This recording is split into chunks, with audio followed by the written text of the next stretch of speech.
Here we are at episode 5 of Toni and Dr. Bruce. In this show, we're discussing choosing our current life before birth. And no, I'm not referring to deciding on the wallpaper pattern for the baby's room. What I'm referring to is the planning that takes place in the time frame between lives as we prepare for the current incarnation. And many of us have had the experience of preparing for a vacation or a trip by thoroughly researching our destination and the mode of travel and planning our itinerary right down to the most minute details. And we plan all the stops we're going to make along the way, the hotels we're going to stay in, the sites that we're going to see, and even the foods we're going to eat. So we might even engage the services of a travel agent to help us. You know, and then, Toni, there are times when our planning is minimal. We might decide to wing it, so to speak, and go wherever the four winds take us, leaving behind careful preparations for spontaneity. You know, of course, spontaneity in its own way is also a plan. Now, much the same situation appears to take place in the time period between lives as we prepare for upcoming incarnations. And that has often seemed to be the case there. As in the topic of reincarnation itself, what happens between lives is largely a matter of speculation. We don't know for sure. We speculate, we surmise, with varying options and interpretation of the results of data that have been accumulated by investigators and researchers in this fascinating field of ours. Back to you, Toni. And evidence for the pre-birth planning stage comes from two sources. First, from reports of those who've had near-death experiences, particularly those with deeper visits into the light. And second, from reports of past life regression subjects, particularly those who've undergone between lives regression or visiting that in-between phase. And you might know the work of Michael Newton. He studies extensively he did study more so, the between lives area with more than 7,000 subjects. And the remarkable similarity of details from those who've experienced both near-death experiences and between lives regression make it difficult to argue against the likelihood of pre-birth planning. And researchers and investigators in this field generally agree on 2 points regarding pre-birth planning. Number one, only key events appear to be pre-planned. Things that seem major to a human may be of no consequence from the soul's perspective. And conversely, minor occurrences, at least from an earthly human viewpoint, may be planned since they may actually be quite important from the soul's development. It's all a matter of perspective. And number two, once incarnated, people have free will, and they sometimes choose to create events that were not designed on the soul level. What do you say about that, Toni? Ooh, well, one time we're going to discuss free will. Not today, but we're going to discuss We're going to put on our boxing gloves and discuss it. Yeah, we were like, oh, I think this, you think that. But yeah, that's for another time. But I guess the major area of disagreement on the issue of pre-birth planning seems to center on not whether we plan our incarnations, but to the extent of which we do plan it, and whether it's done with the assistance of guides or counselors, and if so, what the extent of that assistance might be. Like, are we given free rein, or are we strongly pressured into accepting the blueprint of our upcoming life? Since we apparently lead hundreds, if not thousands, of lives, with each life having the capability of being drastically different from a former existence. And both views might be correct at different times. So I guess it's generally agreed that, among other things, pre-birth planning allows us the opportunity to map out our destiny and set objectives and arrange to meet up with certain souls who assist us in fulfilling that destiny or soul objective. And I mean, this doesn't mean that every little thing is predestined. I kind of think there's a fair bit of it predestined, but there is no guarantee that others necessarily will fulfill their roles in our lives. So a coming life is not necessarily fixed in detail. But most pre-planning by the soul consists of likelihoods. That is, events aren't set up as completely predetermined, but exist as potentialities. And generalities seem to be the case, like general outlines, general developments, general challenges. People like to believe that much is also left to chance and improvisation, but I don't know for certain, yet I believe they do this to justify sometimes by feeling like they're off path or to avoid responsibility for some challenging circumstances. I mean, I think for people it's difficult to accept that they chose a trauma and to experience an awful disruption in their life. And even though it was agreed prior to coming here, it can be hard to accept. So then I feel like it can be easier to say, I'm off path, or I wouldn't have planned that. Okay. Now, the prevailing, and some would call it a classic view, is that at some point in the between life state, we as our soul sit down at that big conference table in the sky to write the screenplay for our next lifetime. And here we get to choose our sex, our appearance, our race, nationality, career, area of interest, talents, goals, objectives, among other things. That sounds like a lot of work, but not to worry, because we're not alone. There's help available should we choose to accept it. With us are usually many members of our soul group, individuals who have journeyed with us through a multitude of lifetimes, and who join us at this stage of our between lives existence and planning our next life.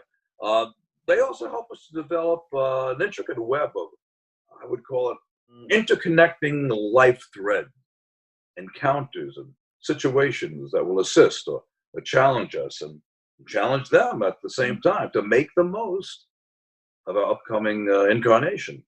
Toni? Yeah, this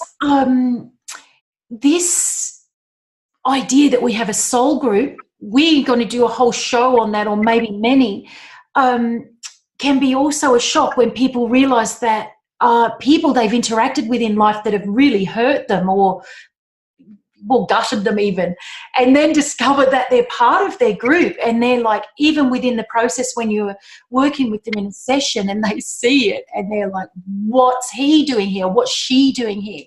But and I guess when people witness that for themselves, they can gain this broader perspective and have or maybe more easily accept the understanding that there was something predestined and pre-planned. So I guess together we plan when we will meet, and we build in obstacle courses and wondrous synchronicities to keep things interesting and exciting. And we decide on gifts and talents and the grand adventures we're taking, but we also carefully plan difficulties and challenges for our individual personalities. So we explore whether we will take the role of a friend, a lover, a family member, teacher, an employer, an employee, a teammate, or even an adversary this time around. So, you know, just to keep things interesting and exciting, there's this built-in escape clause, though I wonder if that only happens if it's in the blueprint. But we give our incarnated personality the free will privilege of opting out of any agreement, and perhaps with karmic consequences, perhaps not, depending on how and why we make our choices. So our best made plans and goals don't always work out in life, and maybe neither do they in the spirit world. I guess we're not going to know until we pop off back there for sure. But the spiritual being doesn't have or need the let's be realistic mentality that incarnated humans face. You know, on a daily basis, we're in that space because we are humans while we're here, at least. So some believe that soul agreements are often renegotiated and that life goals are often reevaluated behind the scenes throughout a lifetime to adjust, you know, to situations which disrupt the original ideological scenarios. But I mean, change can and does seem to occur. A soul's emphasis might shift. expected major world events might disrupt our plans, and any of these could necessitate a change in the life plan. We might decide to take an alternate route. Not sure, but we might. And using the analogy of a road trip, we could take the interstate and get there more quickly, or we might elect to travel the back roads and enjoy the scenery and, you know, avoid the stressful traffic. You know, Toni, I like to think of it a lot like a movie called My Life. And with you or me or whoever as the producer, the director, the screenwriter, sometimes revisions are made while filming is taking place, and you get to decide whether your life is more like a Greek tragedy, a slapstick comedy, a quirky melodrama, or an exciting action adventure. I have a friend who is a screenwriter for the NCIS, one of the NCIS television shows that air. I hear in the States. I don't know if they air where you are. They do. They do? NCIS, yeah. And I did not know this, but she told me that they send her on location to wherever. She was writing for NCIS New Orleans, and they would send her to New Orleans to be there while they are filming. And I said, why is that? He said, because of the changes. They're constantly making changes. So she's on set to make the changes. And perhaps it's the same way. Perhaps we have someone on set, meaning our lives, and this someone could be our guardian angel, our spirit guide, to make the changes in the script as we go, where it's necessitated. While we generally assume that our incarnations and our pre-birth plans are meant to play out the karma we've accumulated in previous lifetimes, there seem to be instances when this is not the case. Some investigators see a scenario which may come into play known as suspension of karma. In this scenario, we simply take a pass. We postpone karma, so to speak.